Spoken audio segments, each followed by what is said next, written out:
Voilà, UPE 13, entreprendre l'avenir. La nouvelle bannière, le nouveau drapeau de cette grande communauté d'entrepreneurs, Johan. Merci beaucoup, Michaela, pour le travail. Alors, ce drapeau, Johan, on va le voir flotter dans bien des occasions, je crois. C'est une année 2016, c'est une année un petit peu atypique, particulière pour l'UP. Effectivement, c'est un drapeau qui va, pour nous, 2016, vous le savez tous, c'est une année particulière puisque c'est une année d'élection dans nos chambres consulaires, les deux chambres de notre territoire, la CCIMP et la CCI du Pays d'Arles.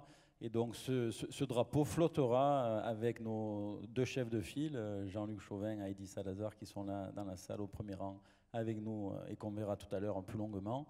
Et donc voilà, c'est une nouvelle histoire. Le logo d'avant était un logo qui a vécu une dizaine d'années sous l'impulsion de Stéphane Brousse et de Jean-Luc. Et maintenant, c'est une autre histoire. Et donc, c'est notre étendard pour les prochaines années. Voilà, merci beaucoup. On vous applaudit encore pour ça. Mais comme vous l'avez dit, effectivement, un logo, c'est la partie, on va dire, émergée de l'iceberg.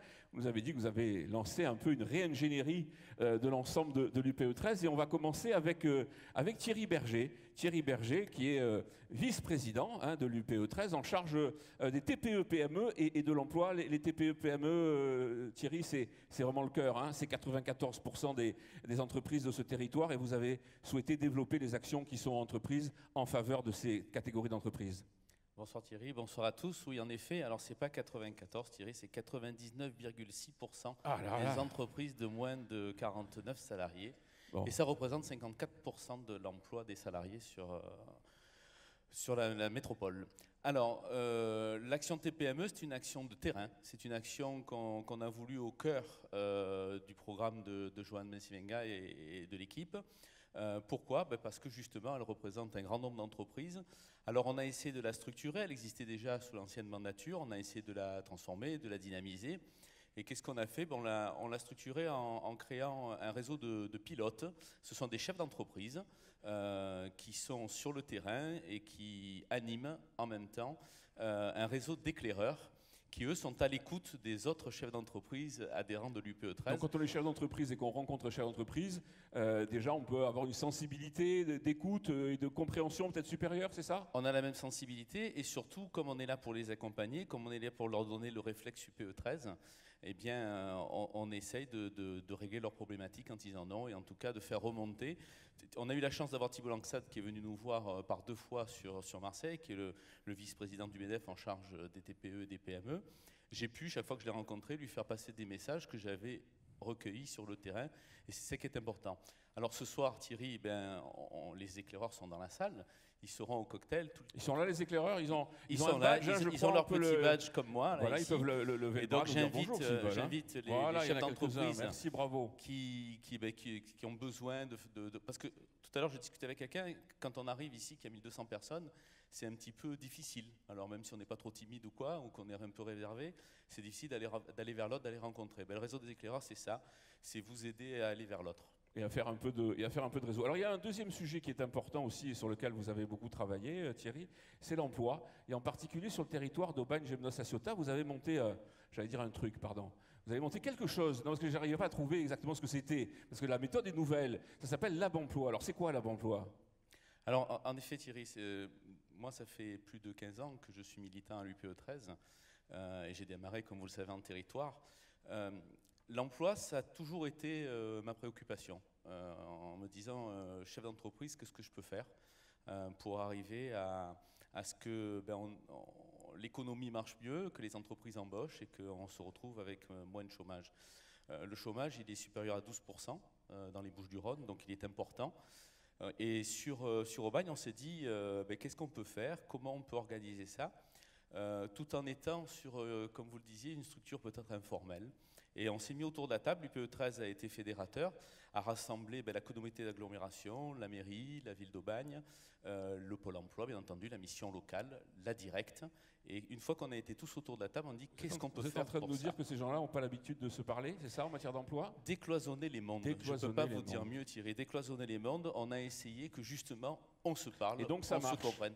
Alors ça marche parce qu'il y a plus de 100 entreprises qui ont utilisé l'emploi sur l'année 2015. Et comme on l'a vu sur le petit film tout à l'heure, c'est 70 contrats de travail qui ont été faits. 70 contrats de travail. Et donc, Donc ça prouve On est que- très fiers de ça parce que ça veut dire que quand on fait des initiatives, même si on n'essaye pas de les organiser de manière classique, comme vous le disiez, eh bien ça marche, ça peut marcher. Et donc maintenant, vous avez envie d'étendre un peu cette expérimentation, si j'ose dire, un peu de façon plus large? Alors moi j'ai envie d'étendre bien entendu, mais c'est surtout que bien, on vient aussi nous demander, il y a la ville de Salon avec qui je collabore, avec son président Thierry Zarca, le président du PE13 Thierry Zarca, et on a prochainement une réunion avec les gens de la ville pour essayer de mettre ce label Voilà, emploi donc pas de sur structure, Aubagne. pas d'association. Et j'ai pas de- rencontré sur Marseille lors d'une conférence de presse les gens de la ville de Marseille, et aussi peut-être sur Marseille on va essayer de créer le Lab Emploi, alors pas sur toute la ville parce que c'est un peu compliqué, mais peut-être de cibler quelques quartiers ou quelques arrondissements et essayer de Merci faire. beaucoup. Nouvelle recette, nouvelle méthode. Laurent Cohen, alors c'est vrai qu'on connaît l'UP pour son engagement, on va en parler, hein, pour les mandats, et vous avez dit il faut quand même un peu promouvoir les services que rend l'UPE13 à ses adhérents, et il y en a beaucoup qu'on connaît peut-être pas forcément. Et on ne les connaît pas assez bien. Donc bonsoir à tous. Je suis là je suis donc vice-président en charge des services. Services aux entreprises. Les services aux entreprises, c'est d'abord répondre à des besoins, c'est les anticiper, c'est soutenir ces entreprises au quotidien dans leur démarche. Alors nous le savons tous, on a tous la tête dans le guidon, c'est toujours très compliqué pour nous. Je veux que vous sachiez tous, entrepreneurs que vous êtes ce soir, l'UPE13 est là pour vous accompagner dans l'activité de vos entreprises. Vous accompagner, c'est acquérir des compétences pour vous-même et pour l'ensemble de vos salariés, c'est structurer vos pratiques RH, et là on a énormément de services gratuits pour beaucoup d'entre eux, très accessibles pour d'autres. On les a vus dans le film. Il y a tout ce qui est Diag RH, diagnostic stratégique, Expert Inside, le label Amplitude. Énormément de services qui vous permettront de faire avancer votre entreprise, qui est l'une des missions de l'UPE13. Je vais citer bien évidemment un service qui est la régie des entreprises, qui vous permet de communiquer auprès des 12 000 adhérents de l'UPE13. Merci beaucoup, Laurent. Alors, l'UPE, c'est aussi un grand réseau, hein. On vient, si j'ose dire, avant, c'était un peu tabou, on ne disait pas trop. Maintenant, ça va, c'est affiché, on peut faire du business quand on vient à l'UPE. On peut faire du business quand on est UP. Au niveau des services, ce qui est important, c'est que le déploiement de nouvelles conventions, je vais parler aujourd'hui d'une convention qui me tient particulièrement à cœur, liée à l'international. C'est une convention qui sera signée le 29 juin, dans 9 jours maintenant, avec l'APEX, l'Association provençale des exportateurs, le club du World Trade Center Marseille-Provence. Donc une convention qui permettra aux entreprises de l'UPE13 d'accéder à un certain nombre de services liés à leur développement à l'international. Puis l'international, ça vous connaît un peu quand même, hein? Un petit peu, un petit peu. D'accord. C'est un des chantiers qui me tient particulièrement à cœur. En ce qui concerne, pour continuer sur l'animation, il faut savoir que l'UPE13, c'est le premier UPE territorial en France. C'est 110 groupements professionnels. C'est, je l'ai dit, près de 12 000 entreprises. On a la volonté de faire plus de 1000 entreprises sur cette mandature. C'est l'un des objectifs de la mandature. Et bien sûr, de répondre aux attentes business. Les attentes business, c'est naturel. C'est l'essence même pour nous. Pourquoi une entreprise qui est ici, un gros donneur d'ordre, une TPE ou une PME, travaillerait avec une entreprise parisienne, alors qu'il vraisemblablement, il y a le service qui est présent ici sur le territoire, et faire en sorte que tous ces acteurs puissent se rencontrer, ça fait partie de la mission de l'UPE13. Merci beaucoup Laurent, on vous applaudit. La parole à Sébastien Didier, qui est vice-président en charge de l'économie. Alors tout à l'heure, Joanne nous le disait, cette métropole, ça fait partie d'une des victoires, hein, de l'UPE13. Je crois que ça remonte à 2008, les premiers travaux, les premières réflexions, les premières interventions. Ça y est, la métropole, elle est là. On a le président qui nous fait le plaisir d'être là aussi aujourd'hui. C'est bon, vous avez fini le travail, il n'y a plus rien à faire?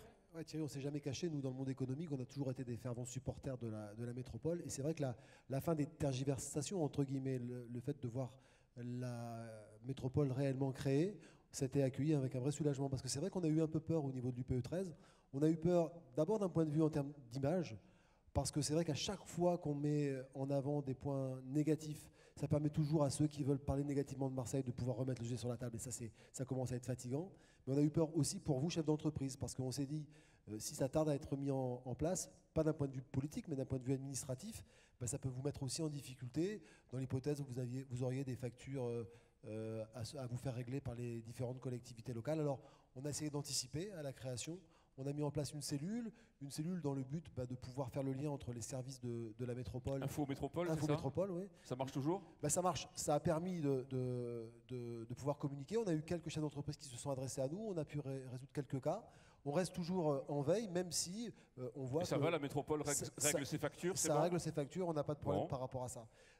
Par contre, c'est vrai que nous, ce qu'on souhaite, et c'est vraiment quelque chose de simple, on veut une métropole qui soit pragmatique, qui soit économique, et que ce soit surtout pas politique ou administrative. C'est pour ça que si jamais on met vraiment en place ce comité de projet de création de la métropole, on veut que l'UPE 13 soit présente, on veut que Johan Bensivenga, notre président, nous représente, pour qu'on puisse peser toute notre poids aussi. Un comité de projet qui travaillerait avec les responsables politiques sur des grands dossiers d'infrastructures de territoire, c'est ça ? Exactement, exactement. Vous savez, quand on est comme Laurent Cohen et qu'on a la chance d'être souvent à l'international, quand on voit les décisions à l'international, quand on se pose la question de savoir si on veut travailler dans tel point du monde ou d'Europe, on ne se dit pas est-ce qu'on veut être à Marseille, est-ce qu'on veut être à Aix ou est-ce qu'on veut être à Aubagne. On nous compare par rapport à Barcelone, par rapport à Gênes ou par rapport à Lyon. Et donc ce qu'il faut par rapport à la métropole, c'est qu'on soit tous derrière et qu'on ait envie d'en faire un vrai bel outil économique. Merci beaucoup Sébastien. Kevin Polizzi va prendre un micro. Kevin, vous êtes vice-président, Kevin Polizzi, vice-président de l'UPE 13 en charge des prospectives et des grandes mutations. C'est formidable ça, c'est nouveau à l'UP d'ailleurs la prospective et les grandes mutations. Une question toute simple, ça y est, l'UP est capable de faire son virage numérique, l'UP 2.0 ou 3.0 va naître bientôt? Alors, on va rapidement comprendre ce dont il s'agit. Moi, je n'avais pas compris au début, pour être sincère.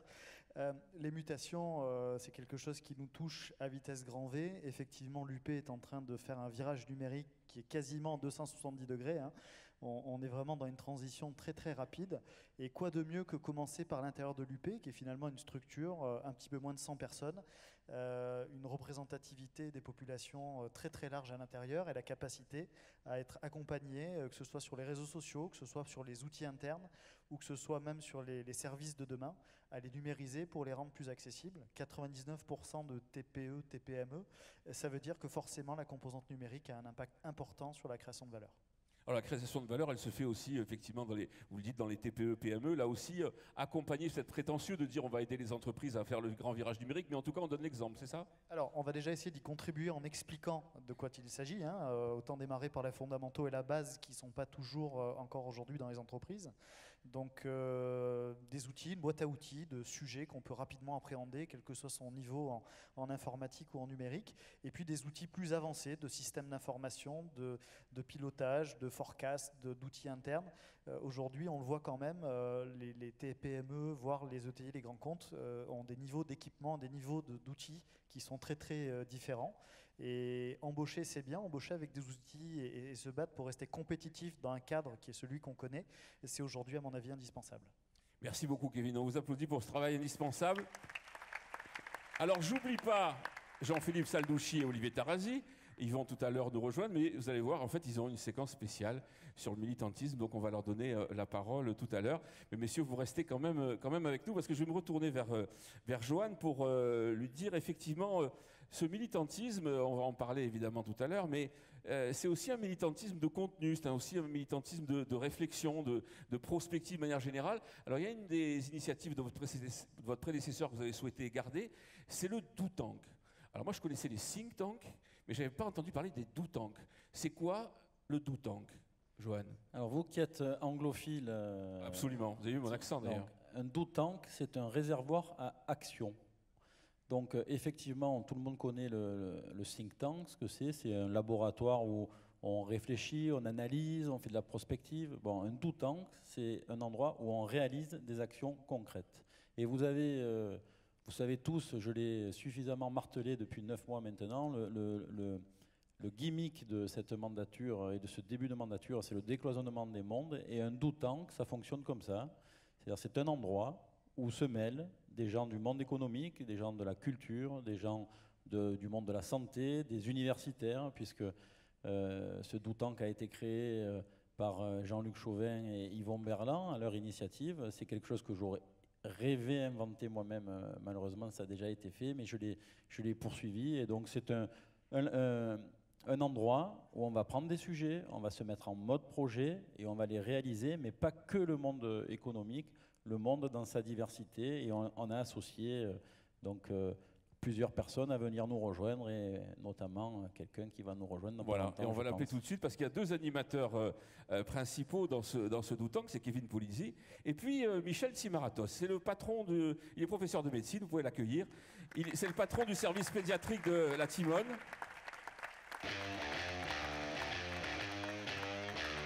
Voilà, un professeur de médecine qui arrive sur musique de rocker. Michel, je vous en prie. Alors justement, on va vous poser la question à Michel et à Kevin. Très concrètement, Kevin, la phase opérationnelle, on a compris le principe. En quoi ça va consister ce Doutang de façon très pragmatique? Alors aujourd'hui, on a déjà